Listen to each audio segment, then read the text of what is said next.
Kalau di forex, harga itu ditentukan di sebuah tempat yang namanya tuh interbank market. Ini harga ditentukan di sini.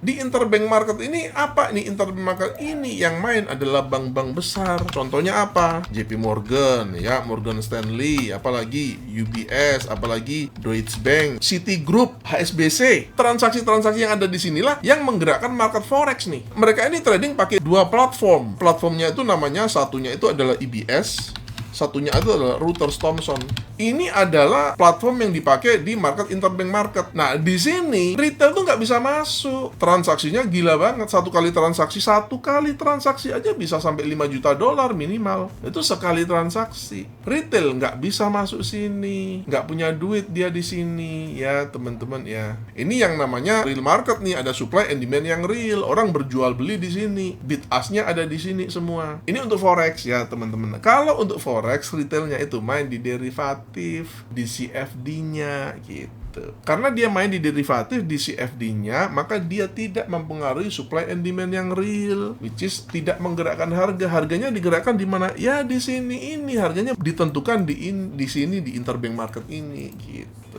Nah, kalau di kripto gimana? Kalau di kripto itu tergantung exchange-nya masing-masing. Karena bursanya kan masing-masing ada. Binance punya order book sendiri, Coinbase punya order book sendiri, tapi dia juga ada indeksnya. Jadi kalau sekali lagi kalau di market forex nggak ada nyaplok ordernya retail, nggak ada, kecuali ya broker nakal itu mainin candle doang gitu ya. IB dapat komisi, dapat. IB itu memang dapatnya dari komisi ya, teman-teman. Saya kan IB ya. Jadi IB itu dapatnya dari spread ya. Jadi semakin besar spread, maka komisi bagi IB-nya semakin besar. Jadi begini ya. IB itu dia dapatnya dari komisi kan.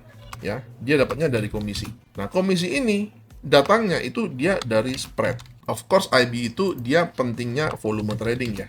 Jadi semakin besar spreadnya, maka komisi untuk IB juga semakin besar. Semakin kecil spreadnya, maka komisi bagi IB juga semakin kecil. Kalau IB yang udah gede banget gitu ya teman-teman, mereka bisa nego sama brokernya. Mereka bahkan bisa menentukan spread. Spreadnya begini aja supaya gue bisa dapat komisinya lebih gede gitu. Itu biasa aja, itu bisnis, itu biasa aja. Komisinya juga sama. Oh, lu tarik komisi ya, katakanlah satu lot komisinya berapa nih, berapa dolar itu bisa. Kan IB juga ada jenjang-jenjangnya gitu ya teman-teman ya. Jadi tidak semua IB itu dapat komisi yang sama, tidak. Tergantung berapa volume yang bisa dia berikan ke broker. Gitu ya. Misalkan saya nih ya teman-teman ya, misalkan saya, jenjang komisi saya sebagai IB itu juga dia idealnya kan dia naik berdasarkan volume yang kita bisa deliver ke broker. Semakin besar volume, nanti komisinya akan dinaikkan. Ya, atau kita bisa minta, bos, volume gua udah segini nih, udah sekian ribu lot atau sekian puluh ribu lot gitu ya. Gua minta naik dong komisinya, itu bisa nego. Bisnis biasa. Tapi asalnya itu dari spread, ada dari komisi juga gitu. Nggak ada resiko kan jadi IB. Ya paling resikonya kalau misalkan ada yang nyinyir, IB. Saya sangat-sangat amat meragukan ada trader yang benar-benar real trader lalu dia pamer-pamer profitnya itu. Saya sangat amat meragukan. Trader yang benar-benar trader ya teman-teman ya, menurut saya dia amat sangat menjaga privasinya. Kenapa? Karena begitu keluar ke publik, mentalitinya bisa ambruk. Dia bisa nggak fokus sama tujuan dia trading. Kenapa? Karena dia sudah punya godaan untuk dia flexing. Yang tadinya dia trading diam-diam aja, dia bisa disiplin dengan metode, money management, segalanya dia bisa disiplin. Ketika dia keluar di medsos, itu bisa merusak mentalnya dia. Dia merasa gua harus flexing nih. Gue harus menunjukkan kepada semua orang bahwa gue jago trading nih. Itu merusak disiplinnya dia. Jadi sekali lagi saya tidak yakin kalau ada orang trader yang benar-benar dia profitable lalu dia koar-koar mengumbar privasinya dia, termasuk isi dompetnya dia ke publik. Itu saya tidak yakin. Orang yang punya ekspektasi bombastis itu dia tidak lihat realita ya teman-teman ya. Dia ditipu oleh flexing-flexing yang ada di media sosial. Anda lihat konten-konten yang ada di media sosial sekarang itu. Isinya apa? Orang pada flexing. Padahal kita nggak tahu juga duitnya datang dari mana, kita nggak tahu juga. Oleh karena itu, trader harus punya data, harus belajar. Oh, ini profit sekian puluh M, sekian ratus M, sekian T, gitu ya teman-teman ya. Lu pikir gampang, bos? Emang lu bisa tahu? Nggak bisa tahu. Tapi itu yang dijual ya teman-teman, hati-hati. Dan itu selalu berujung kepada ekspektasi yang bombastis ini selesai. Yang ditawarkan kan begitu. Ekspektasi yang wajar berapa? 1 tahun 20-30%. 1 tahun. Itu udah top banget itu. Tapi itu kan wajar. Kenapa saya katakan wajar? Ada datanya. Ada realitanya gitu. Pak, saya kepingin 1 hari 1%. Ada nggak yang 1 hari 1%? Itu nggak ada datanya, nggak ada realitanya. Kalau nggak ada datanya, nggak ada realitinya, kenapa Anda ngimpiin itu? Yang Anda tahu apa? Orang flexing. Pengakuan, kesaksian, gua kaya dari trading, gua kaya dari ini, itu dapat gede, dari ini dapat itu. Itu itu kesaksian flexing. Itu yang meracuni ekspektasi orang. Ya, ketika Anda udah kena racun itu, mentality Anda rusak udah, semuanya rusak udah ya. Trader technical itu kan sebenarnya kita itu bagaikan begini ya, ada mobil nih jalan nih. Kita tuh ikutin jejak bannya gitu loh. Oleh karena itu kita pakai indikator, kita pakai price action. Itu kan sebenarnya adalah jejak bannya kan. Mobilnya kan harga kan udah jalan duluan tuh. Ya, harga udah jalan di depan. Nah, kita tuh cuma ngikut jejaknya aja gitu kan. Mobil dia mau belok kiri kanan kan kita nggak bisa tahu nih. Ya kan tiba-tiba aja dia slalom gitu ya. Nipu gitu ya. Kita nggak bisa tahu. Memang batasannya seperti itu ya teman-teman ya. Sekarang itu mobilnya lagi mandek.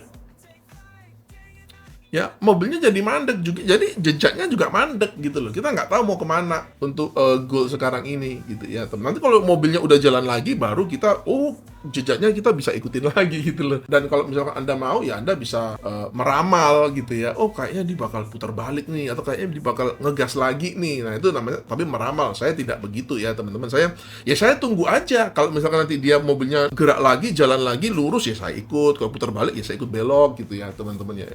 Technical itu kan sebatas itu sebenarnya. Supply and demand itu support and resistance ya, swing high, swing low ya. Saya akan gambar aja. Misalkan ini ya teman-teman ya. Nah gini. Biasanya itu kalau supply and demand itu ada base itu dia ngotak begini. Nah ini kan trading lalu dia nge-base begini. Nah ini nge-base nih sideways. Nah gitu ya. Baru nanti dia akan nunggu breaknya. Kalau misalkan dia rally base drop maka dia akan begini. Namanya rally base drop. Ya, nah maka ini ada ini adalah area apa? Ini area demand. Supply. Ya, ini adalah area supply. Kalau yang di bawah tinggal dibalik aja. Ya, kalau yang demand tinggal dibalik aja. Jadi ini dia nge-base begini. Ya, misalkan lanjutannya begini ya, teman-teman ya. Lanjutannya begini, dia nge-base begini kan. Ya, lalu kemudian dia breaknya ke atas. Nah, kalau dia breaknya ke atas ini, maka dari sini ke sini kita ngomongnya ini adalah pola drop base rally. Drop base rally. Gitu. Ada juga rally base rally atau drop base drop juga ada. Tapi intinya kalau kita melihat di sini ya teman-teman, ini apa? Ini kan swing high. Ya, ini kan swing high. Ini swing high, ini swing low. Jadi balik lagi sebenarnya konsepnya ke swing high dan swing low. Ada lagi variannya, ini adalah rally base rally. Jadi ini dia bukan rally base drop, tapi dia rally base rally naik begini. Ini biasanya terjadi kalau marketnya lagi strong banget untuk trennya lagi strong banget. Ya, ini kalau di model Wyckoff namanya reakumulasi. Ya, rally base rally. Ini namanya RBR ya. Tapi kalau sekali lagi dalam model Wyckoff-ian itu ini adalah reakumulasi. Kalau yang untuk ini untuk yang drop base drop itu adalah redistribusi. Ya, jadi itu aja. Ya, yang Anda perlukan adalah latihan charting. Latihan. Basicnya cuma ini aja.